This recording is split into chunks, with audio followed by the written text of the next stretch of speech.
podcasts and listening to people, other people talk. That's the reason I started this whole thing, is because I saw so much value in like the podcasts that I was listening to that I was like, you know, there's probably so many people out there that I can actually talk to one-on-one and direct the conversations kind of the way that I want to go and learn more, to kind of try and find areas where like maybe they messed up or they succeeded, so I don't necessarily have to, or I can recognize it when it's happening. Right.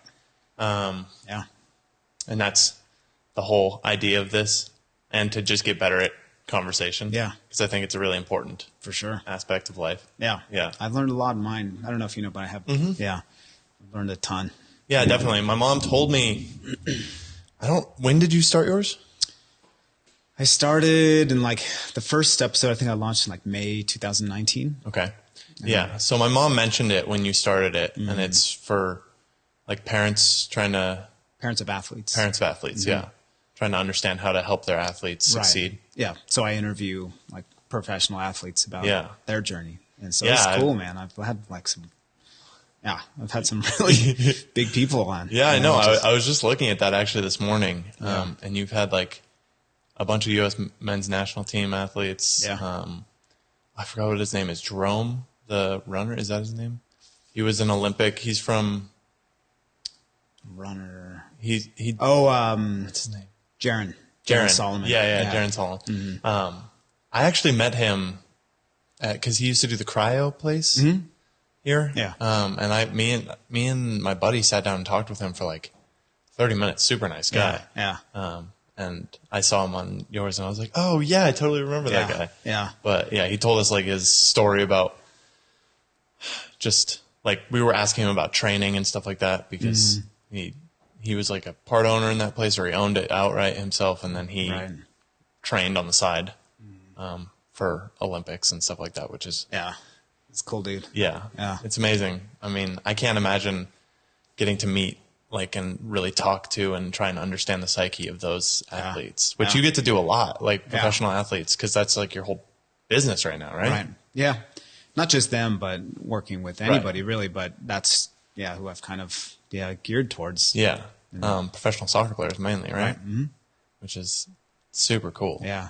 How did you get started in like, because you're doing transformative like psychology, I suppose? I call it transformative life coaching. Transformative life coaching. Yeah.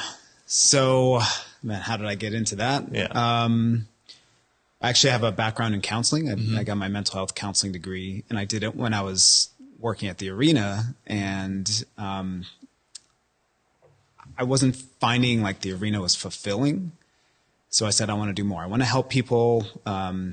I'd always had this love of psychology and how the mind works. And I decided to go to grad school. And then I was talking to my CPA when I was close to finishing. I was like, I'm probably going to just sell the arena. And she said, Gabe, like, you have a really good business. And this is before we really exploded at the arena. Right. And I wanted to work with kids, but I also knew in order to do that, you had to work with the parents, because you can't, a lot of parents who go seek mental health counseling for their children, they're like, fix my kid. Right. But they don't want to look at themselves and take part of it. And so I said, you know what, I'm not really into this right now at this stage of my life. So let me just focus more on the arena. And then we started Little Kickers and started building up the arena. But I always had that hole to fill in my heart to like help people. And a few years after we built the new building and the arena was really doing really well, it was still kind of calling me to work with people. And my wife did a certification program, and within this program, she was assigned a coach to work with. And she started working with him. It was like, Gabe, like, you got to meet this guy. You need to talk to him. So a few months passed, and I had scheduled a call with him, and just wanted to know a little bit more about him and how he got started, kind of exactly what you're doing right now with me. And, I said, I want to do what you do. And how did you do it? And he told me his story and his background. He basically started teaching kids guitar, and then just started studying different philosophies and ideas, and just kind of morphed it into coaching people. And about a year after we had that conversation, he started a certification program of his own. So my wife and I, we both did it. And it really changed my life. Just the philosophy behind his philosophy. It's just, it's unreal. And it was totally life-changing. And from there, I said, all right, I knew the best thing for me that I've done in my career. Actually, my dad gave me the advice before I started the indoor arena. He said, if you combine your passion and your hobby with a business, then that's how you'll grow. And that's what you'll love. You'll love what you do. So that's when I started the indoor arena. So I said, all right, let me do it again. So I have this love and this passion of psychology and helping people, and to mix it in, intertwine it with working with athletes, especially soccer players. That's like the magic ticket. So I just kind of took off from there, and, still building the business. Yeah. And now I'm slowly been removing myself from the indoor arena and selling different bits off. And that way I can dedicate more time to the coaching. So you're actually like removing yourself entirely from the arena? I've been going slowly. I sold, trying to transition. I closed the restaurant that's in there in hopes of getting somebody to lease out that space. Right. And then COVID hit, of course. So we've actually been shut down since March and of 2020, and so going on a year. And Little Kickers portion I sold to my best friend, I think in 2018. Oh, okay. And so I've just had the leagues, and it's a lot easier to run than the whole thing. Right. Yeah. That the indoor arena is like such an awesome spot. Just for like, I remember I haven't gone in a long time, especially now that COVID. I probably would have gone last summer, but it's just like such a community spot for us to like play soccer. I remember like the open gyms are so fun to just like hang out and get to play with a bunch of random people, which is, I feel like that's what like soccer is kind of about, is like being able to just like play it with anybody, and kind of wherever, which, I mean, it's obviously at their arena, but it's like a really great place to just mess around. Yeah. I love the community that's there, and you get to know everybody and their life story. And we've had since we started in 2001. So if you think about it, you were about 4 years old. Yeah. Right. And so we've seen people play as little children, and now are having children of their own.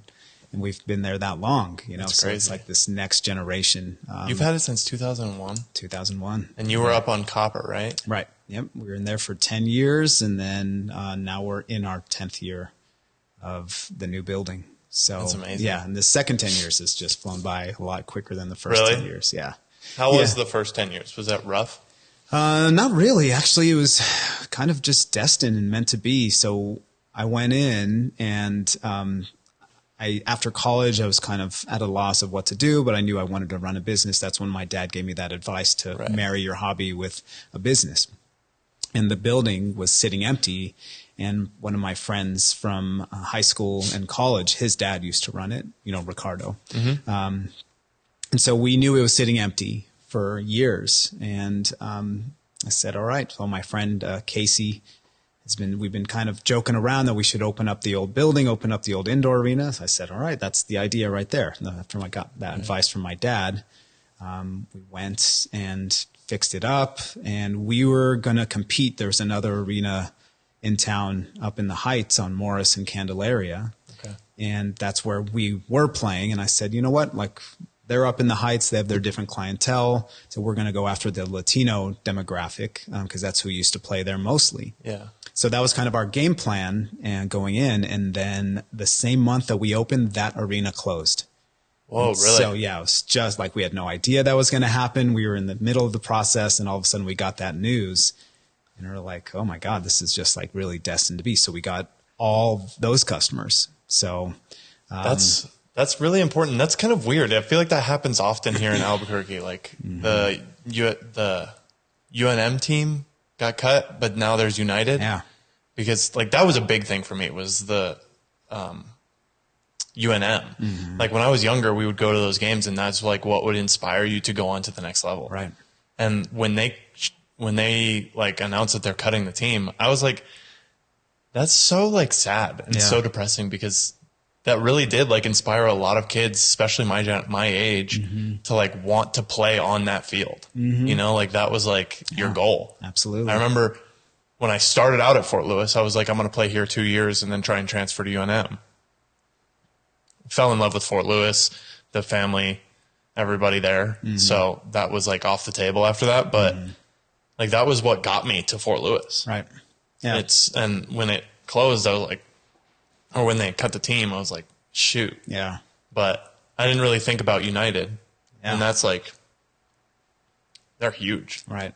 Yeah. It just shows you that sometimes when one door closes, another one opens, you know, and it's hard to trust that in life. And that's one of the things that I try and coach people is to trust in the universe, because it can seem devastating. And it was devastating to a lot of people. And some people, it still is devastating that UNM soccer shut down. But then look at what it was replaced with. I mean, it's hard to say like, oh, I miss UNM soccer now because of that. You know, the one thing about UNM soccer is you get a lot more local players, and where New Mexico United, you only have a couple players who are able to play at that level. Yeah. But it seems like now this year, actually, with picking up Sergio Rivas. I know.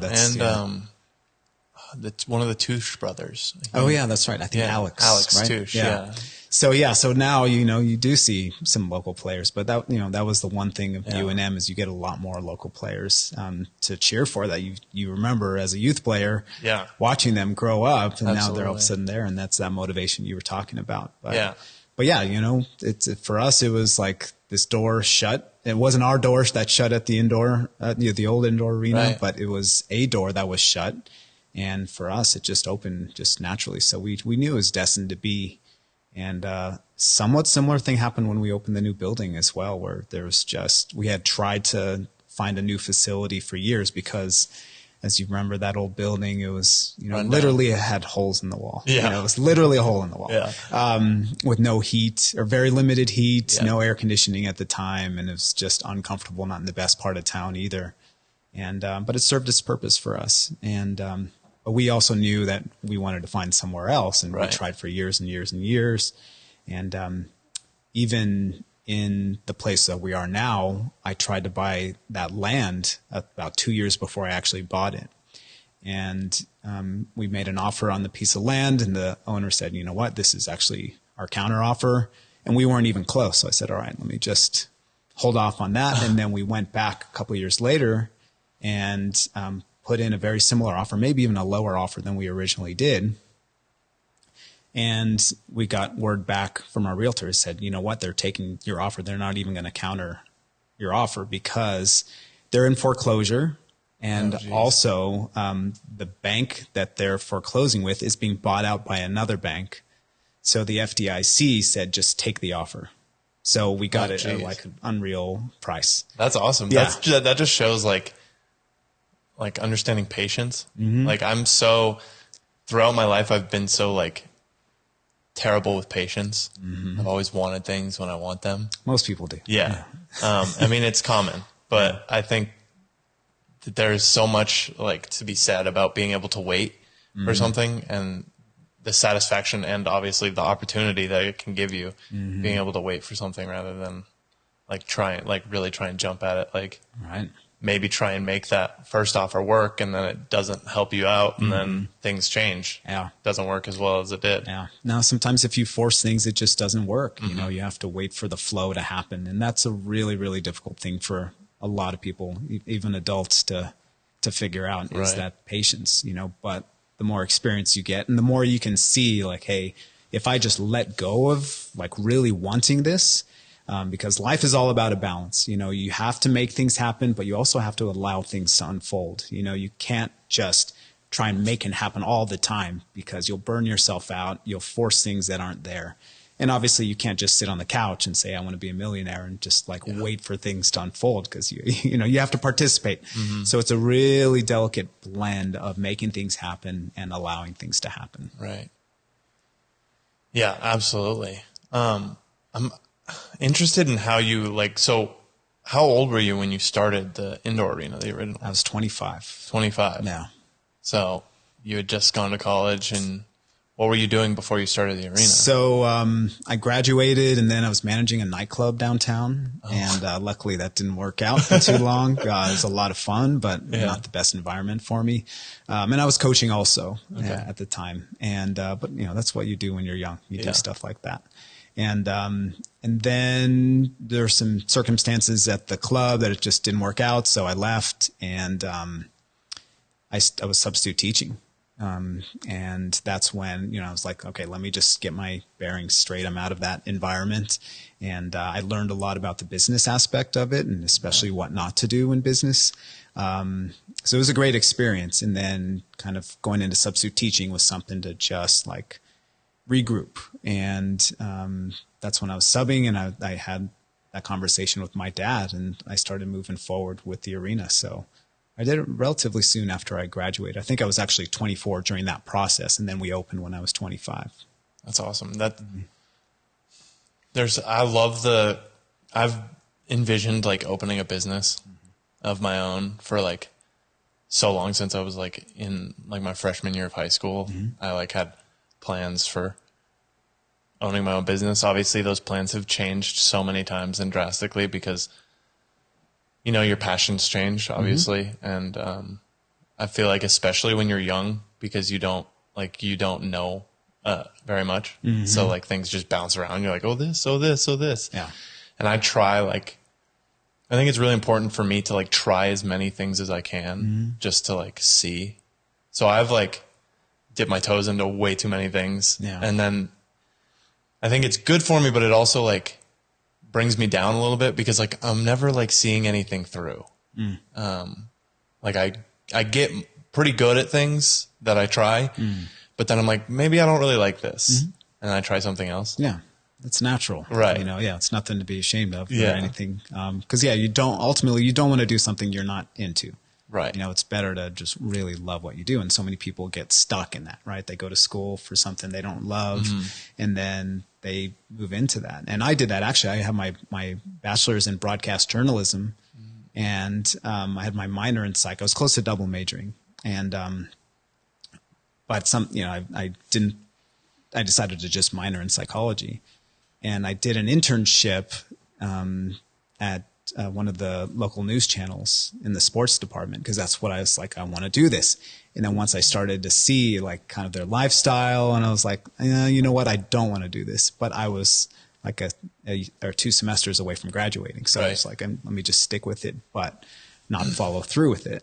And as far as a career, which is the best thing for me, but I gained experience doing that, and, was able to do podcasting because of it and different things. So, you always get all these different experiences, and you can eventually, it's going to lead to something that you love. Mold them together.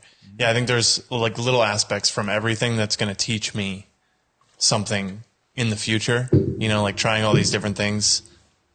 Something out of all of them is going to give me maybe a slight edge, or just like, I remember this, so I can do this.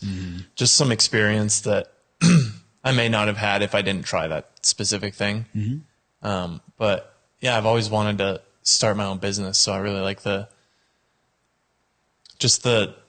idea of like those first like few, like before you open, like getting everything ready. And then like the first couple years after that, like are really interesting to me. Because obviously like that's the most crucial time in a business, is like the first few years and the startup. And figuring out if it's actually going to be viable. Because at the beginning it's like a big, like, we'll try it, and if it fails, then it fails. But it sounds like you guys like got set up like perfect. Yeah, we did. And we were blind to it too. You know, I had a little bit of business experience, but not much. And, I was immersed in the soccer community, so we knew a bunch of people, and we were literally handing out flyers. That's how we got our first customers. And I think our saving grace was, I didn't have this like 5 or 10 year plan. Like that's not how my mind operates. Right. And we were able to just focus on what we were doing in that moment and trying to make it better and better and better. So we weren't thinking like, hey, I'm going to build a building in 10, 15 years and we're going to move everything over there. It was like, what can we do to make the customers happier and happier, and how can we learn? And that's really how you should approach life, is being present in the moment instead of, you have to have some idea of what you want in the future, but instead of being so focused on the future, you have to be much more focused on the present. And I think that's where a lot of businesses struggle and fail. Yeah, there's a lot of, there's a lot of anxiety about the future and unknown. So everyone tries to plan so much for the future when inevitably it's going to change. Yeah. Exactly. I think that, like, I've always been like a future planner, trying to understand like what I want to do in the future and how I want things to play out. And that's what I've learned, is that it's never going to turn out the way that you plan it. And that like the present moment is like the most important aspect of life. Like, you can plan as much as you want in the future, and there's always going to be something that throws it off. Yeah. Which, there's some like, I feel like it kind of releases you from that anxiety if you think about it in that way. 'Cause you're like, well, there's nothing that I can really do to set it up perfect. Like, I can come up with a plan and then we'll have to change the plan. Yeah. At some point. Exactly. Yeah. You have to just kind of let it go. Say, this is what I want. But who knows? Let's just focus on right now. Right. It's a big key to happiness. Just like you mentioned, if you focus on too much on the future, it builds so much anxiety. And if you focus too much on the past, then that's what leads to depression and sadness, and regret. But you can use the past as a lesson in life, and you can use the future as just something you want to create and that you can create. But it's important to be grateful for what you have in the moment, and then just really, really focus on the presence and making the business better. Yeah. That mindful area in between that is like obviously what you're focused on right now. How did you get to the point where you were like knew that you wanted to transition out of the arena and all that stuff, because you said it wasn't fulfilling you? When was that moment, and like how did that come about? I think it's just something I always had, and again, it's something I just put out there into the universe that, hey, I want to do this and work with athletes and on a deeper level. And just meeting my coach, who I still work with, and doing that certification, said, okay, this is the right time. I wasn't going out looking on the internet, like, how can I be like a transformative life coach or some kind of life coach? I just put it out there and it came to me.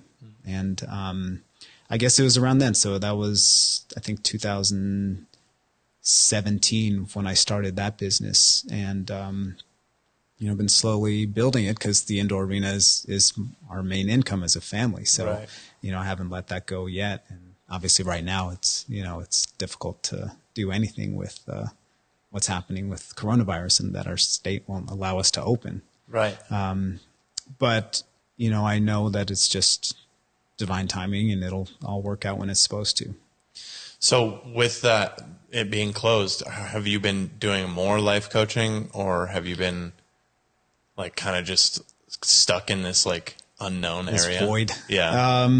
A little bit of both. So at first I was like, all right, I'm going to dedicate more time. And, I got a bunch more clients. And then I started working on this project called the Player Empowerment Program, which is all like 100% online program for youth athletes 13 and older. And then a parent program as well. And I was busting out podcast after podcast. And something inside of me was saying, like, dude, like, you're not enjoying like this coronavirus experience right now. You should slow down, literally slow down. And I ignored that for a while, and I just kept going. And then finally I had a conversation with a friend of mine, and we were talking about another coach, and who's always been like, just go, go, go. And, it's hard to get a hold of him. And my friend said, I was like, oh yeah, I talked to him, and I thought he would have slowed down. And my friend said, no, he's actually got busier somehow, even though there's no soccer going on. And then I thought to myself, it's like, that's the exact same thing that I did. I got busier, and I decided to be like, you know what? Let me just shut down. Let me be present with my son. Especially we started homeschooling, really unschooling. And I said, I don't want to just start working again at the indoor arena saying, you know what? I didn't give myself a break. And so I decided to just be like, all right, I'm not going to go out looking for any more clients right now. I'm just going to just finish up with the ones that I have. If they want to continue, great. If not, great. And I slowed down for the first time in my life, because I've always been a go, go, go type guy, and do. And that was a really, really interesting experience to just totally let go of having to do so much, because we become like these human doings instead of human beings, you know. And that balance that I was mentioning, you know, it's so important to, you have to participate if you want to be successful, participate in life and professionally. But you have to have that balance of nurturing yourself and to just be. And for so long, I wasn't nurturing myself. And I was just do, because that's how you become successful, right? In this world that we believe that we, you know, that's how you have to be successful, is to just go all the time. And I've learned that that's not healthy. You know, it's not healthy for your spirit. It's not healthy for even your physical body. Like, I started to feel like these physical manifestations in my body. And when I started to look at them, I'm like, oh yeah, I'm being too rough on my body just by going. I'm not relaxing. I'm not nurturing myself. So that's been really, really interesting to go through that. It's almost like this ego death, you know, because our ego says, like, in order to feel important, we have to make a certain amount of money. We have to live in a certain kind of house. Our business needs to do this, or we need to be seen in this certain way. And I was operating from that on an unconscious level. And to let go of that and to really just be immersed in the present moment, it was a challenging thing, because, you know, you get all of your feel-good stuff by achieving certain things in life. Yeah. Well, when that's no longer there, and for me, all I was doing really was homeschooling, and which is a challenging thing if you've experienced with your brother. Yeah. It was a really good eye-opening experience, because for stuff to come up and be like, you know what, Gabe, like, you are more than what you've achieved in your life, you know? And now going through that, I'm starting to rebuild that energy, and those ideas, like business ideas, are starting to come through again. Whereas before they weren't, you know, it was totally like my soul was being like shut down. And anytime we do that, anytime we stay busy with doing different things, we keep ourselves distracted from emotional stuff that's been buried, different programs that have been running since our childhood, or different things that, you know, we refuse to look at, and we just stay busy, so we don't feel those difficult feelings. But so when you shut down like that, it helps those emotions rise to the surface. And we can either get stuck in that cycle of feeling those feelings and the thoughts that are coming through, or we can say, you know what, I know this is something for me to look at, and let me really feel and sit with all this stuff. And that's the best way to work through it. And once you work through that, then like you're back plugged into the universe. And that's what I've experienced, at least. And that's what I help my clients do as well. You know? Yeah. I mean, it's important for you to be able to do that, especially if you're going to coach other people on how to do it. Exactly. I literally just was talking with my girlfriend about this. I was like, I don't know that there's ever going to be a point in my life where I feel fully fulfilled. Because like literally what you were just talking about is what I feel like nonstop. Like, I feel like I have to be working at something like 100% of the time. And like, I even have like, I can't sleep in. Like, if I sleep in past like 6:30, I feel like I'm wasting time. If I just like sit for a little while and do nothing, I feel like I'm wasting time. Where I could be like building something or planning something, you know? And like I said, I just talked with my girlfriend about this, and she's like really mindful about being like very grateful for what she has right now and what she's done.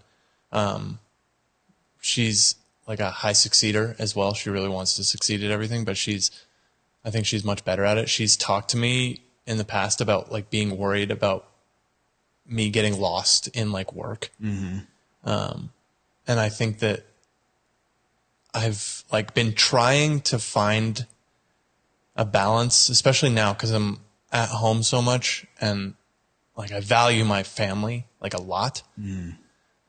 So I've been like, I need to like just set aside time where it's like just dedicated to like hanging out with my family and understanding that that is valuable in itself, rather than like just thinking that work is the only thing that's valuable. Yeah. and it's a weird, like, I don't really know how to handle it. Yeah. Now it's tough, especially for men. You know, men are conditioned and programmed to believe that, you know, you have to go, go, go. And that's part of like the doing and the being aspect. The doing is a masculine trait and the being is a feminine trait. That's why women are much better at just like chilling and relaxing. It's very interesting. But we all have a feminine side. You and I both do. And women, they have a masculine side as well, you know, so they need to achieve their own balance. But with men, you know, especially the way society is conditioned and your parents are go-getters, you know, they're doers. So you've received that programming as well. Yep. And the way we're conditioned, the way we're taught to believe is really, it's this big illusion. And this is part of the work that I do. It's called the outside-in illusion. And the fact that we are set to believe, we're programmed to believe that something from outside of us creates our experience, you know, like if your team scores a goal, you think the goal directly led to your happiness when, you know, in fact, that goal is a neutral thing, because if the goal leads to happiness, the other team would feel the exact same way. You know, you would feel the exact same way about that goal like 20 years later, but you don't. Like your feelings fade because of that. The other team has a totally different experience, which is based on their thinking in the moment. And that's the only thing that ever creates our experience, that how we experience life, is our thinking in the moment. And we give so much power to our thoughts. Sometimes not such a powerful, like not such a great and positive effect. We can get lost in our thoughts. And we don't understand that that's what's actually creating our experience. It's not the car you drive. It's not the house. It's not the wins that you've had. It's not the amount of money you make. It's not your girlfriend. Like those things can help us with our experience, but ultimately it's our thinking that creates our experience. And the more we tune into that, the more we realize we don't experience life from the outside in. Those things are all neutral in reality. We experience life from the inside out. Our experience is created from our thoughts. And those can change over time. So the more we understand that, that leads to a higher level of consciousness and awareness of the fact that we are in control of our experience based on our thinking. It's a lot of times we feel out of control and the life happens to us, but really we happen to life. Right. You know, that's really interesting, because I was just thinking about how every time I've seen you at the indoor facility, you've always been like super calm, extremely like inviting, like very nice presence. And I try and think about myself, and I've had like anger problems in the past, and like just even now I still struggle with the anger and stuff like that, but I have been working towards like getting much better at like self-talk, because I've figured out kind of what you're talking about is just like, no matter what is happening to me, like depending on the way that I think about it is the way that I'm going to react. And I've like, I'm not always that person that's like someone that you want to approach. Like definitely not. So I was just thinking about that, because it's, I can see that you've found that ability. I mean, or I've just found you on only good days. Yeah, that's it. You found me at the perfect time. You know, I mean, I have anger. I have tons of emotions. And, but I think, you have caught me at different times, but I've experienced a lot of stuff, you know, and a big part of what I've learned and what I try and teach people is to really just sit with it. Because we can view like anger as this bad, horrible thing that we shouldn't feel and we don't want to feel and we don't like how we react. But if we just avoid it and say that's not good, instead of just allowing ourselves to feel the anger fully, then it's always going to be there. And, you know, and you can feel anger and still not do anything about it, and just to witness the feelings, to feel it, and then understand that, hey, I'm experiencing some thinking, and where is this coming from? You know, but if we live in this outside-in illusion, we say, okay, I have this anger. It's caused by this person, or it's caused by, you know, something that happened to me recently. And the more we blame and don't take responsibility, the more it's just going to be there. Yeah, that's actually something I wrote down in my show notes, because I was thinking about like you're the life coaching, transformative life coaching. And I looked into a little bit of your stuff, and I was thinking like, I was going to ask you, what do you think of, people that, like the victim mentality? I think that that's like something, especially my generation, it seems like right now, is really good at like bowing towards, is like just trying to find a reason that their life isn't the way that they want it to be, or find someone to blame for what's happening or in their life and outside of their life, and really struggle with like taking the blame. Yeah, it's common, you know, and because it's something that's been going on for generations and eons, and that's why we have wars, right? We blame the other side for like, hey, we want that, or you did this, now we're going to do something about it physically. And I feel like now it's exacerbated even more because of social media and the amount of media that's around. And we can say like, oh yeah, you know, I feel like I should be like that and I'm not like that. So now I'm going to be upset because it's somebody else's fault, you know. That is that victim mentality you're talking about. And that's some people carry that for their whole lives. And it's unfortunate because that is living from the outside in instead of the inside out, like I was talking about. So the more you can really take responsibility and understand that you are in control of your own destiny, you're the master of your own domain, because it's our thinking that creates our reality, as I mentioned. But if we are always living in this victim mentality, you won't graduate to that level. Right. And some people figure it out early. Some people figure it out when you're my age, and then some people will never figure it out, and they'll always live in that suffering, because they're not taught to understand that they are actually in control. They are a powerful human being, that they can control their destiny just based on accepting responsibility for everything that they do and everything that they think and feel. And it's not ever anybody else's fault. It can definitely feel like it, especially when somebody says something to you or does something to you. It definitely can feel like it's them, but it's always, or that it's you, but it's always them. It's always a reflection on them, you know. And I've started to see that in people at the indoor arena for years, you know, that they get mad at the referee and whatever, but ultimately it always boils down to you. Right. Because your ego speaks only when it's under threat that you're not good enough, you know, and that is the ultimate fear of the ego, and everything goes down to those root causes. It's that fear of not being good enough. Yeah, that's so true. I think that sports really facilitate an area where you can learn that.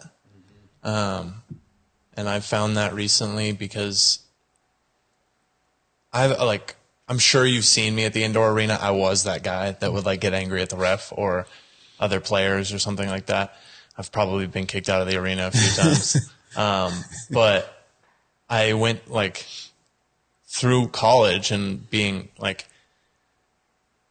wanting to actually play at the next level, like changed my whole outlook on life, like completely.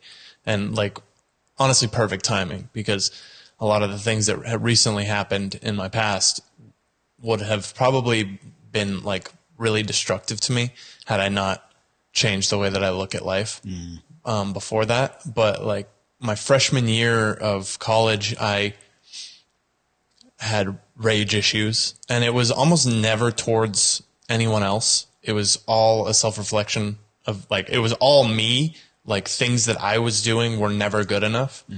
And I think a lot of that boiled down to like how I was coached when I was younger, and just not understanding how to like work around that. But my freshman year, I would get kicked out of training all the time. Freshman in college, get kicked out of training all the time. And my coach was just not happy with me. Sure. And like right before the second semester, I was like, I like actually want to play here. I've actually found a passion for soccer. I didn't really like soccer until I went to college, which is something in itself. But I found the passion for it, and I was like, I'd really love to like play with these guys, like actually play on the field, and I'll never get there if I keep acting the way that I do. And so like the whole next semester, every time something bad happened to me, I told myself that I was going to reframe the thinking and make it a good thing, no matter what it was. And so the way that I reinforce that is like every time a negative thing happened, I would say, like, I would find a positive out of it and like repeat it in my head like 3 or 4 times. And that like completely changed the way that my whole brain operated on everything. And it was only because of soccer. Like, it was focused for soccer, but it ended up bleeding into like everything that I do.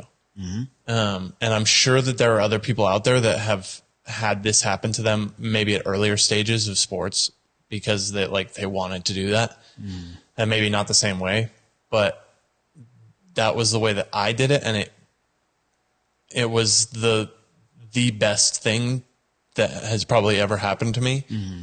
I had friends here in Albuquerque who saw me like before I left, and then the next year they were like, "You're a totally different person. Like, it's so much easier to be around you. You're much more fun." Nice. And they were my friends before. And I was like, I don't even know how you like hung out with me before this, because I was like a wreck. Like, I couldn't take jokes very well. I was just not a super good person to be around. But, I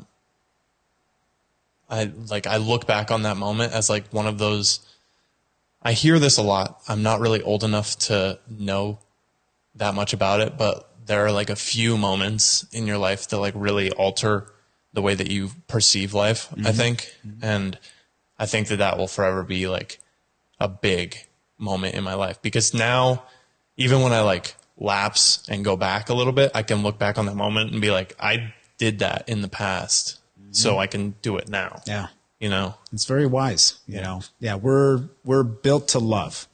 That's how we come out. We are these perfect little human beings when we come from our mothers. And then we start to become programmed basically from day one, right? By the people closest to us, which is usually our family and their family and their family. All these generations, they've passed down trauma to the next generation. And it can actually, there have been tests done on mice that like one mouse will receive some kind of shock or something. And then they've figured it out that if the next generation doesn't receive the actual shock, that they will still feel that trauma. They'll be afraid of the thing that shocked their parent. And it will go like that for 7 generations. Finally, by the 8th generation, so none of those 7 generations received the actual trauma in between, right? It was just this first one. And then finally to the 8th generation, they're not afraid of the mechanism that shocked the one from 8 generations previously. And so they assume that humans are the same way, right? But we obviously don't have that break. Like, you know, your parents they received some sort of suffering in their life that they passed on to you, and you will to your children as well. So, you know, we are born meant to love. And the more we can come back to that we are love, the more we understand that we're not perfect, but that we have the ability to love, and that's all we're here to do, and everything else unfolds beautifully, just like you experienced. And for me, even though this younger generation, like your younger generation, even though you experience more, you're bombarded with more images, social media and different things, and it's an easier way to achieve that victim mentality. Even though that exists, I believe your generation, you are starting to understand this aspect of love and doing what you love and really sending that energy out into the universe. You're understanding that at a younger age than my generation or previous generations before them. Why do you think that is? So we've entered in this new golden age and, you know, into the age of Aquarius. We were in the age of Capricorn, which is a very like male and like driven type mentality that's been going on for hundreds of years. And we just happened to shift into this on December 21st, on the winter solstice. And if you remember, Saturn and Jupiter were lined up.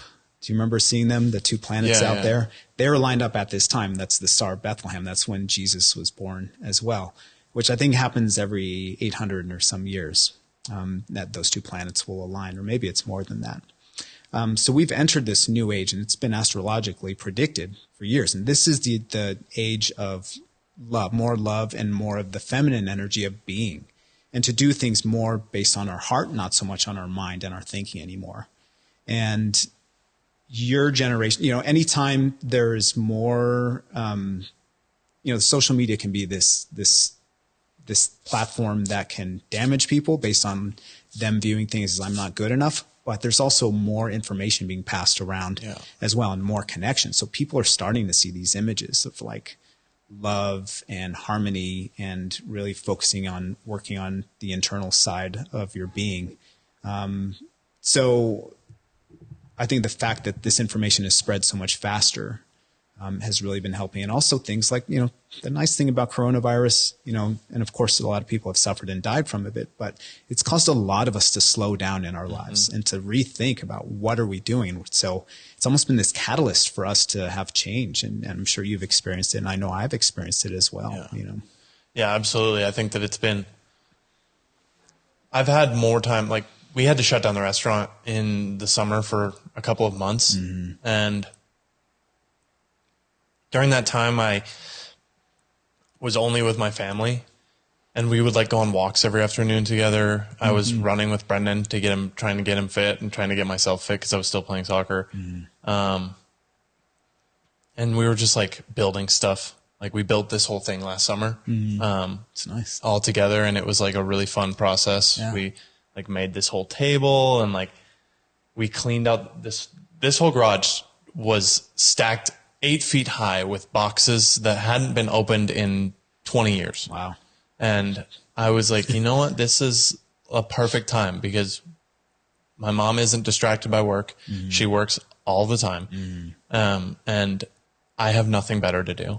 And the whole family's here. We can just knock this out in a couple of weeks and be done.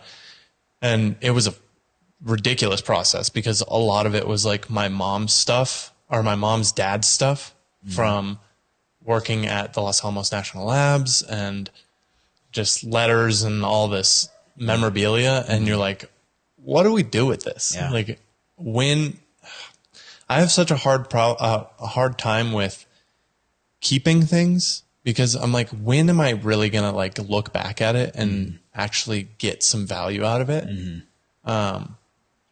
And my mom is very much the opposite. She's like, I want to keep everything because maybe I'll look back at it at some point. Someday when I stop working. Right. And which, maybe, but I don't foresee myself doing that with a lot of things. Yeah. So it was a hard process for me to push my mom to like let a lot of this stuff go because it was trash. And something that like she's probably won't think about ever again. And then finding things that were like important, and a lot of that stuff ended up on the shelves here. Like I can tell some vintage stuff. Yeah, I got a bunch of my grandpa's like war stuff and some of his books, and wow, yeah, an old Macintosh, which is pretty cool. Wow, but yeah, that was like a really interesting time where we were just like all together, focused on just each other. And it definitely brought us like really close. Yeah. We've always been like a close family, but like I can see it so much in my brothers, like how family oriented they are. It's like, it makes me really happy to see that, because I know of a lot of other families that are just falling apart. Right. Yeah. No, it's fantastic. Yeah. Yeah. It's all because you had to slow down, right? There wasn't soccer practice as much as I love soccer.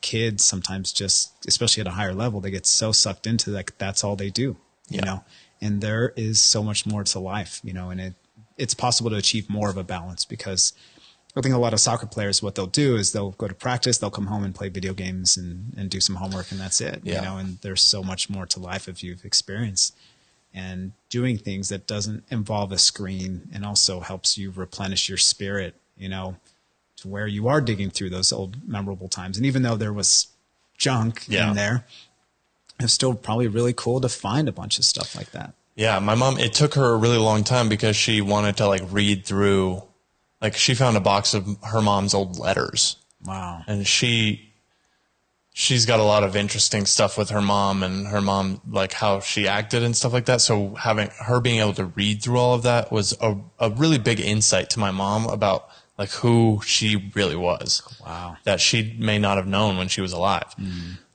So like there was a lot of good that came out of clearing that for sure. I mean, I think that when you have something like that, it just creates unnecessary anxiety. When you have, like, right now our house has moved more towards that again because Lachlan's 8 and he has gotten so many hand-me-down toys, and then we buy him toys and he never knows what to do with them and just throws them everywhere. Right. So all of that creates so much anxiety that, like, I was like, we got to get this out of this garage so that we can, like, park our cars in here and just not have to think about it. Yeah. And I think that's helped so much for my mom's already so chaotic with work that when she has to, like, come home and see complete chaos, Right. Doesn't help. it does not help. Yeah. Yeah. That clutter, if you have a cluttered environment, it's going to clutter your mind, just like that anxiety that you talked about. And that's kind of a really, really big important thing moving into the future, is to focus on clutter and letting things go, because we have such a hard time of letting things go in our lives. Some people do, other people don't. And yeah, my mom is the exact same way. She's got stuff, and I'm like, I hope you take care of this stuff soon so I don't have to take care of it later. But a lot of people have a hard time. You know, there's something about that attachment that they just can't let go. And that's a big, big part of growing, is understanding sometimes you have to let go of what no longer serves you. Yeah. And just let it go and allow memories to be memories. Yeah. For my mom, it probably, like, leads back to her mom, because her mom was a hoarder, like an actual hoarder. There were, like, 3 feet of newspapers just around the whole perimeter of the house. It was crazy. My mom's old bedroom at their house was piled like 6 feet high with my grandma's clothes. Oh, wow. And so was her mom's room. Like, her mom had hundreds of thousands of dollars worth of clothes that were just sitting in piles. Wow. And my mom, they had to go through all of that when they died. And my dad, they remodeled the house and sold it and everything. So they had to go through all of that. And they were like, what happened here? Like, how did it get to this? Yeah. It's hard for me not to be empathetic towards that, because she grew up in that sort of environment where everything, even the daily newspaper, was important. Yeah. But for me, it just, like, doesn't make sense. Yeah. So, like, and I find that often with people. Like, I don't think the same way that a lot of people think. So I have to, like, really try hard to understand the way that they're feeling, because it doesn't compute with me. So I have to, like, slow down and be like, okay, this person is thinking different than I am. Don't, like, get all upset because we're just thinking different ways. Yeah. Yeah. You could sit there and judge them, but then that's not going to help anything. And that's a really, really powerful thing to understand. It's like, hey, they're just experiencing their thinking and their programming. It's like, we're all innocent beings. Like, you didn't ask for programming. I didn't ask for programming from my parents, but they gave it to me, and they didn't mean to give it to me. They were just living life as they experienced from their parents, you know, and that's what gets passed down. It's all just innocent misperceptions. So, and some people are never aware of it, but now there's more and more people starting to become aware of it. Like, oh, this is just my programming I received. I'm living through a certain lens. And the more we're aware of that, the more conscious we are, again, like I mentioned, that we're just experiencing our thinking, the easier it is to be like, okay, hey, that's an interesting thought. I know where that came from, but I'm going to move in a different direction, and let me just sit with whatever feelings are coming up, and I know it's going to pass. Like, this is not going to last forever. So that programming is something that you work on with people, right? I feel that that's probably a very delicate process. Yeah.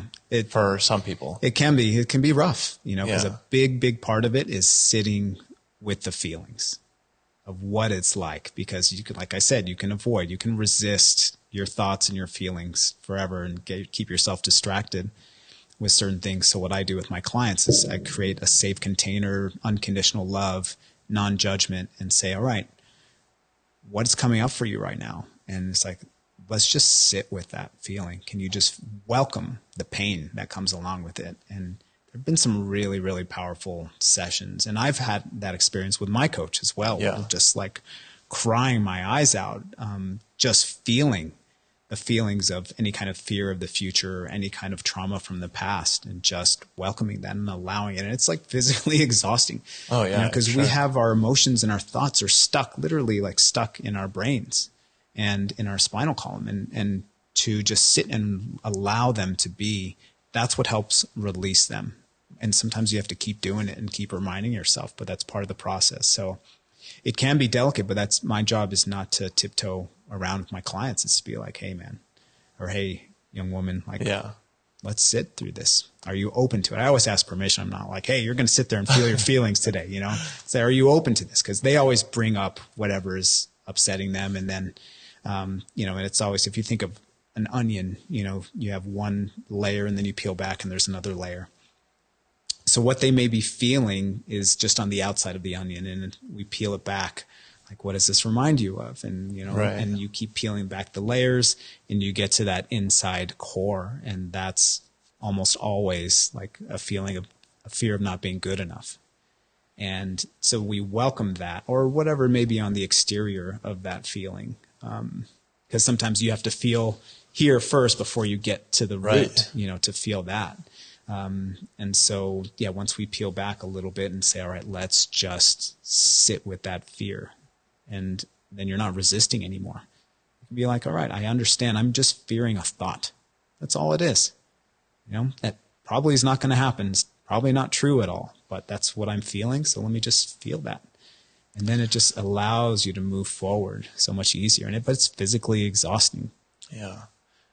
Have you studied like the actual chemistry or anything of the brain and like how it's set up? Not much. In depth, no. Yeah. But I understand that, you know, there's this new kind of, I guess, philosophy of the heart-brain coherence, that if we focus in on slowing down our breath, it changes our system, our mental system and emotional system, and into one where we are experiencing more love and joy. Because anytime we are in the zone, so to speak, as an athlete or as a human, or in flow state, we are experiencing life without fear, without any kind of, I call contaminated thinking. It's like these negative thoughts, right? So anytime we can establish heart-brain coherence and we are slowing down our breath and we are in this love flowing state, then that's when we get these ideas from the universe and we start to just trust and to just allow life to unfold, right, instead of forcing it. But when we're stuck up here too much in our thinking and not enough here, then that's when we operate from more of our like reptilian brain of survival and needing to be this way or that way or to appear this way or make this amount of money or whatever it is. Yeah, so, that's what I was leading into. Is I've listened to some stuff on the brain. I would like to say that I've read, but I can't read very well. So, but there's a lot of like the actual part of your brain that is in charge of like your cognitive thinking is not fully in charge. Like your monkey brain, as people put it, is the part of your brain that really leads your actions and your feelings, I guess, more than anything. Not your actions, but your feelings towards everyday life. So being able to, like, you have to really work to override that monkey brain instinct with the actual cognitive, like, processing brain. And I find that, like, super interesting. Because you can't, like, really see that in your thinking. Like, you can, after you reflect on it, and after a while, you can start to understand it, but your thoughts feel like the same no matter when you're thinking about them. Like, maybe, like, you're angry, and that thought pops up about why you're angry and how you're angry. But that, the voice, I guess I'm trying to say, is the same voice that is saying something like when you're really happy about something. Yeah. So it's super hard to decode, like, which brain is actually in charge at any moment. Yeah, because it's our ego and I call it just the love, Yeah. right? Those two voices can sound the same. It's easy when you're frustrated and you're angry. You're like, okay, I know I'm operating from ego.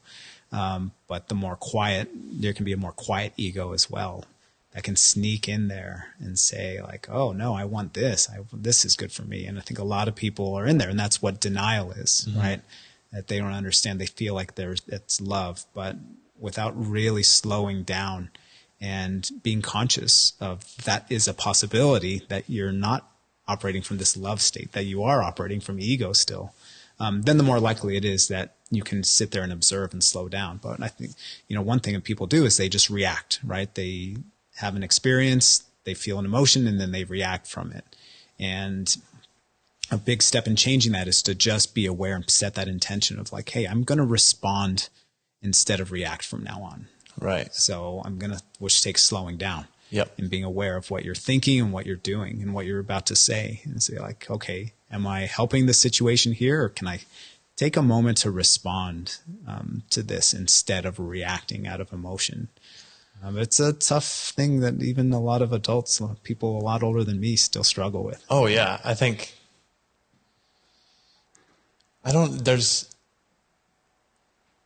sure that there's a lot of older people that understand how to interact with people, but there's also a lot that are like, I feel like they're upset about how the generation now is able to, like, they have all this technology and stuff, they're able to communicate, and then the victim mentality has really kicked in and hit like the older generation. Like, I'm sure that, like you said, there's always been like this victimhood and victim mentality, but the ability to speak out on it now is so vast that everyone can hear it when someone's saying they're a victim. And we get all these news sources that report on, not necessarily victims that maybe aren't really victims, but like in certain situations, people that maybe shouldn't really be victimized, and that older generation is having a tough time understanding that. Yeah. I mean, you think about it, and I talk about this with my mom. She watches the news every night, and that just creates so much fear and anxiety. And I try and tell her, Mom, that's not helping matters. That's creating more suffering for you, more fear for you. But that's also how they grew up watching news. There wasn't all these different news sources on social media and also just the internet. They watched the news, and the news has become accustomed to be like, hey, let's suck these people in. You can't forget, like, news, while it gives you information, it's also, they morph it into a way to hook people in. Yeah, they're a business. Exactly. And their business is all about eyeballs. Yep. To make money off advertising. Yeah.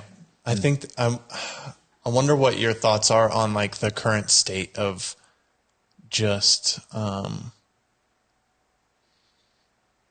like how people are perceiving one another. I feel like right now it's really difficult. I think it's subsided, but especially during the Trump administration and leading up to the election, there was some pretty extreme, like, two sides, at least vocal two sides. I think the vast majority of people were like the ones in the middle that are like, I maybe subscribe to different ideals, but I'm not going to yell at you about it. Right. But I wonder what you think about all of that and how it's affecting people's brains and how we think and operate. This is really polarized. This is a polarizing experience because you not only have coronavirus, which I think has become a polarizing experience, because I've even heard within the homes themselves, between a husband and wife, they view this completely separate ways. And that causes a lot of strife and suffering and anger and all kinds of different feelings, because the wife is a little more loose and the husband is very tight, or vice versa. And that is happening not just within families, but obviously in society as well. There are people who are like masks, no mask, vaccine, no vaccine, you know. So it can cause division. And the way my wife and I have approached it, luckily we're on the same page about it. And the fact that, yeah, it's a real thing, but also we're probably not handling the best with keeping businesses closed and keep kids away from school. Like there has to be a better way, which we've been struggling with, especially in New Mexico. Oh yeah. So we've taken the approach of like, we have our philosophy and our beliefs, but we're not going to be judgmental on other people. And we've had people within our family think different ways. And my mom's, you know, especially like freaking out, like, oh no, you sound like a Republican all of a sudden. And I'm like, Mom, it's not Republican or Democrat. This is about like, what's common sense. Right. Like we see our son suffering because he's not able to see his friends, you know, like this is not healthy long term. You know, there has to be a better way to deal with this. So, you know, there's that issue. And then there, of course, is the political issue. And yeah, the Trump administration obviously incited a lot of anger and frustration from a lot of people. For me personally, you know, I stepped much more in the middle and started to hear just both sides neutrally. And it was interesting listening to our governor and listening to our president. I felt like they were saying very similar things and talking to people in a very similar way, almost a demeaning way, both of them. Yep. And I'm like, you know, I was listening to our governor. I'm like, you sound like Trump. Yeah. And listening to Trump and saying, he sounds like our governor. You know, so it was very interesting to see that. And just made me feel like that's just the way that they're talking to people. And I also don't need to be programmed by them. You know, I don't need to be programmed by this fear, and I don't need to be programmed that this is no big deal. You know, because obviously it is a big deal, but obviously it's not healthy to live in fear all the time, which we've been fed. Yeah, it's hard. Like we get sound bites from everyone that's in power. That's all we get, pretty much. I think that it would help immensely if we had opportunities like this, where maybe like the two parties actually sat down and talked. And I think that would bring a situation where all of the country would see that there are differences, but there are most likely a lot more similarities than there are differences in any of our candidates and any of our political parties or whatever. Yeah, absolutely. I talked about this with Sergio Rivas because, like we had very different stances on the political system, but we were able to like just talk about it because we were sitting face to face talking about it instead of like on Twitter, you know, where you can just try and yell at somebody. Yeah, exactly. I don't think that enough of the community like actually talks to people, like sits down and has like a 10, even 15-minute conversation with someone to try and like understand that person's thinking, because everyone's situations are so drastically different that it's hard to like get upset with someone about who they're voting for without understanding the reasons why. Like maybe their whole family, like they have a business and that business provides all of the funds for their whole family. And with the Trump administration, maybe they saw a brighter future for their business. And with the Biden administration, they saw like the demise of their business. And in that situation, it's kind of like a no-brainer for that person to like go with Trump because it's like their family. Like that's their sole focus. Right. And people just are totally missing that side of how people operate. Like they're just not, no one wants to know what you're feeling. They just want to tell you what is right. Right. Yeah. And it's creates so much that division I'm talking about and a lot more judgment, and that's not helpful. Yeah. So for us, for me and my wife, we've just been like, you know what, we have our experiences and our thoughts, and we're going to allow everyone else to have theirs, and we don't need to judge them. Like, it's fine. If they want to vote for Trump or Biden, whatever, we're going to vote for who we're going to vote for. Yeah. And we're trying not to keep it based on a one issue per se, you know? So yeah, it's interesting what you said about, you know, we do get sound bites, you know, and I've seen even Trump has been unfairly, and with certain things, like he's done it to himself, of course, but there have been certain things where he'll say one thing, but then you hear the whole clip for like 5-10 minutes. And you're like, oh, actually they just took one little sample, you know, of that. And I'm sure it happens to Biden as well, you know, and he's been unfairly portrayed as well, I feel, in certain aspects and dynamics. But this kind of setting, and I had this conversation back, I think in the summer, it would be nice, instead of like a debate, if every candidate was on like a Joe Rogan or whoever, you know, to just interview, and you could hear them, and they're not trying to, you know, just squeeze in something within 30 seconds or 2 minutes even. Meanwhile, like lashing out on the person on the stage with them, you know, that way you can actually hear their full platform, because from everybody, from, you know, the Green Party, Howie, whatever his name was, to the Libertarian, I can't remember her name, you know, to Biden and Trump. Like, it would be nice to just sit there and listen to just them. Instead, when you have a debate, which is for some reason it's only two people up on there, even though there are other parties, you know, and my personal opinion is if you're on the ballot in all 50 states, you deserve to be on the debate stage. I agree. Yeah.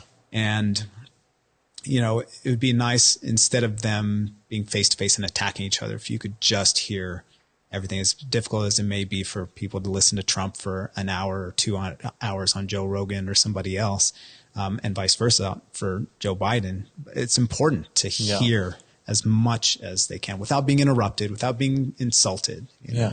Yeah. This did happen in the past. I mean, I was literally just doing homework with Lachlan the other day, and they talked about,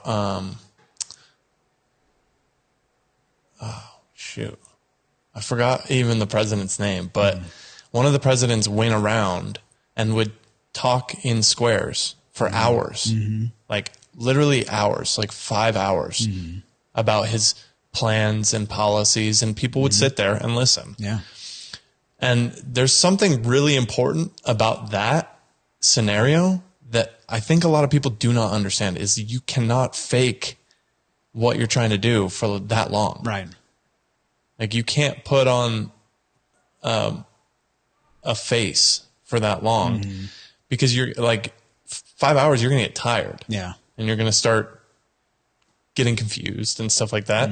Even 2-3 hours, you know, it should be like mandatory to just have each guest sit down and talk about what they want to do with the country. And it's honestly absurd that we're not doing it now with the internet.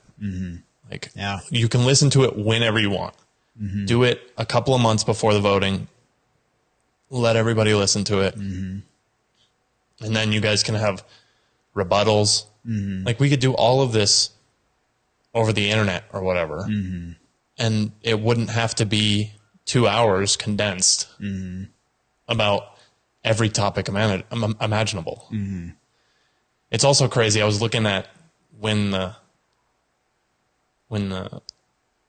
election was happening, I was looking at Joe Biden's website and all of the things that he was like for.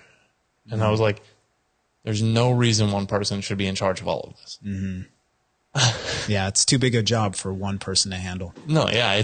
I mean, it seems like the smart way of doing things would be, especially if we're electing people for it, is like, hey, the country will elect someone that is focused on the climate change or the environment.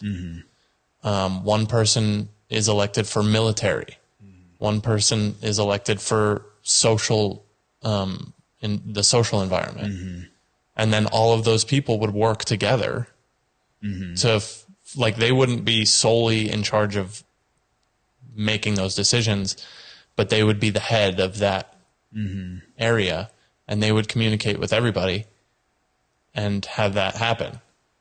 Yeah. Whether that's realistic, I don't know. But there definitely needs to be some kind of reform, and Yeah. even not just in the presidency, but the Senate as well. Like, why are there needs to be term limits, for these senators. And I think it's preposterous that now, with the Citizens United, that there can be unlimited funds going to these campaigns, because then that just opens the door for these companies and mega corporations to just be like, this is who I want. I'm going to support them. Yeah. I'm going to throw in, $100 million into their campaign, and boom, they're elected, and that benefits them as a company, So there's a lot that needs to change, and obviously that needs to start with the youth and kind of uprising and us just not taking it anymore, as people. But, we also become so distracted with our phones and social media. They're like, okay, well, campaign's over, and let's just wait till another 4 years from now seriously. to do it all over again. Let's get angry in 4 years. No. And eventually that's how change happens. It's from the citizens. We can't rely on the politicians to create change for us. Yeah, I saw this video a few years ago because they were talking about the gay marriage, I think, and how... Actually, I don't know. Gay marriage is not legal federally, I don't believe. Not federally. I think it's up to each state. So they were talking about how things get legalized federally. And it has, once a certain amount of states legalize it, then federally they start to look at it. So it is based on your local elections, what you want to see in your community. And then based on that, it grows to the bigger community. Right. Yep. Yeah. And one of my best friends, he works in DC, and he's always said that. He's like, for you personally, your local elections will affect you much more than the federal elections. Yeah. That's a reason why I was because I was not super passionate about the presidential election, because I was like, most likely none of their changes will affect me. Yeah.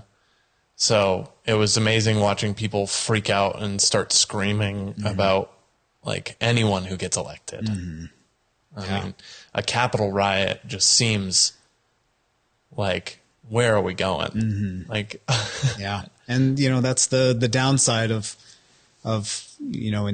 really focusing in on anger and frustration and that victim mentality, because you could see it. Like Trump, that's how he became elected. It's like he created this big pocket to be victims of the other side, and that just created this further division. And then that side, then they were saying, well, we're victims of them now. So it just created so much more, and it's been going on for years and years and years, but it really became exacerbated, and hopefully, we'll be able to kind of mend, but with these ideas that it's us against them all the time, it's not healthy.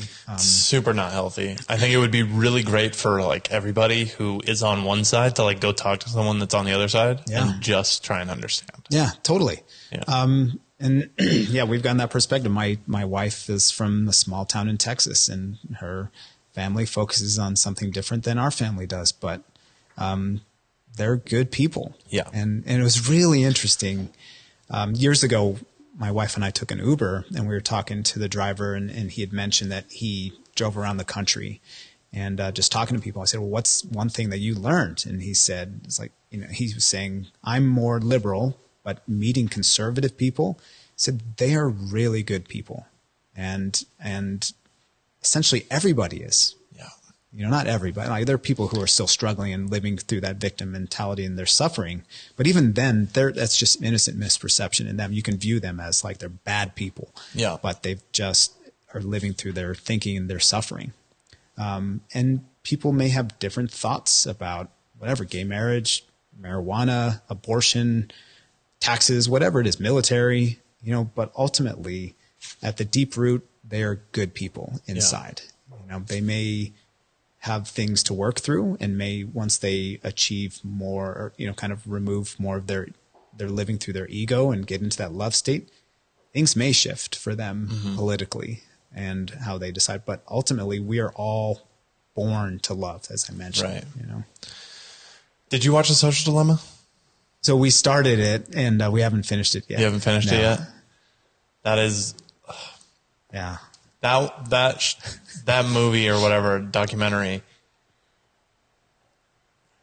it's amazing how quick everything moves, because I watched that and like listened to it and was like super concerned. And then, you know, you sit around for a little while and you're like, well, life goes on. Yeah. And nothing's changing right now. Yeah. So I'm not going to change. But it is like seriously concerning. Yeah. Yeah. It's interesting because I can see if I'm talking to somebody on the phone or my friends, if there's something in my life intense that's going on that I need to share with my friends, all of a sudden I start to see on my Facebook feed like ads for something that's related to what I'm experiencing. It's really, really interesting. My daughter said that she did a little test, and she and her boyfriend were just saying the word cat food over and over and over again with her phone there. And all of a sudden she started to see ads on social media about cat food, you know? So that is concerning, the amount that we're getting spied on. Yeah. And we're just sucked into these phones, you know, all the time. There's part of our lives, you know, we can't leave home without them almost sometimes, you know? And it's tough. I mean, I grew up most of my life, or not, no, I guess not anymore. I don't know. I'm trying to think of when I got a cell phone. Probably like 2000s. I mean, not an iPhone was like 2007. Yeah. But so that's when they started really spying on us. But even before that, you know, I still would always have my cell phone. I think it was 1999. I remember actually, because I was working in the nightclub and my boss bought me a phone. And so that's like 22 years ago. So it's actually about half my life I've had a cell phone, half without. Right. But now it's like, I leave the house and I'm like, well, what if my wife needs me, or my daughter needs me, or my mom or dad need me, you know? I need to have my phone. Whereas when I grew up, like even as a young adult, like people just got a hold of me at my home whenever I got home, you know, like we survived, you know? Yeah. It's like now you're like, well, there's definitely going to be an emergency while I'm gone. Exactly. And there almost never is. Yeah, exactly. And if I have to wait for my son for 5 minutes, you know, like, oh, now I can't get on my, you know, I don't just scroll on something that's useless, you know? Yeah. It's like a great way to connect people and to market and different things. But ultimately it's such a time killer, and it just sucks your energy. So we've both been, without finishing The Social Dilemma yet, you know, we've both been very conscious, especially my wife.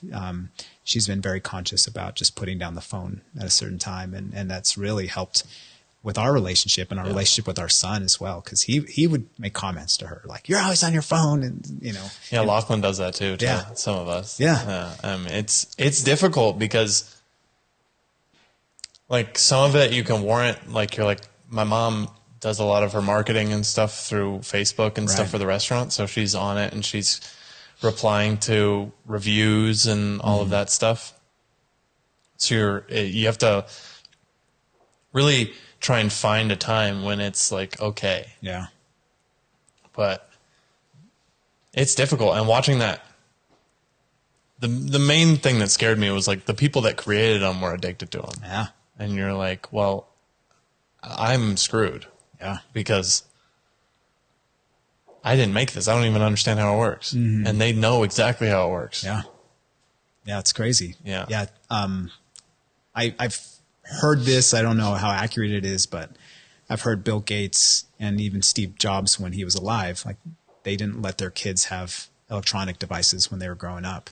Really? Because they knew the addictive qualities to them. So again, that's something that I heard like in some kind of documentary or something, but you know, it's kind of like debt.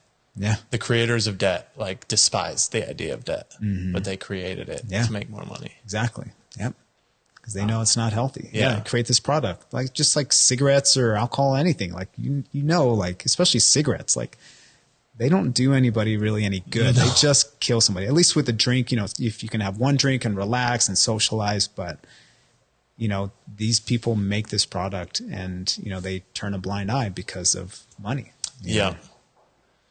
Yeah. I think Apple is doing something really interesting. Have you heard about what Apple's doing? What? Apple is going to make it so that you can your phone will tell you exactly what the apps are doing when it like they're going to release this update. And Facebook is like losing it because they're going to lose like half of their income based on this one decision. And Tim Cook, the CEO of Apple, is just like, you guys don't deserve to just like spy on people 24/7 and then direct market. You can market towards people, but it doesn't have to be so direct and blatant.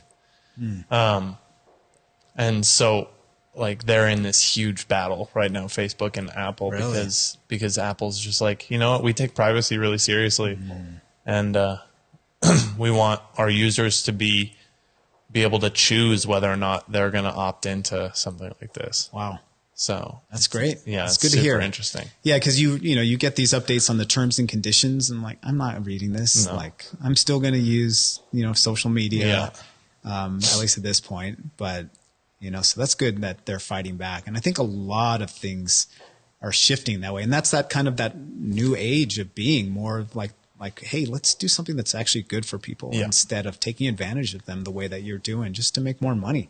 Yeah. I think it's like kind of a balance. It just swings back and forth like a pendulum. Like we go far one way and then we come back the other way. Politics. Yeah, right? exactly. Yeah. It's just going to keep going. Yeah. Like even like fashion does it. I think that the podcast is a really good displayer of it because it's evolved, but it's it's pretty much radio, but it's evolved. Yeah. So everything's just, it's like a cycle. We go from radio to video to written word back to radio, I think there's cycles in just about everything that we do. Yeah.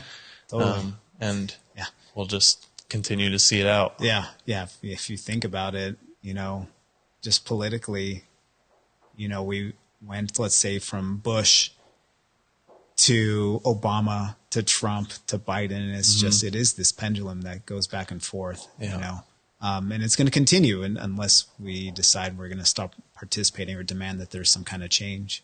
Yeah. And the more aware we are that we do have power to, if not make change at the highest level, to at least plant the seeds, the future generations can do it.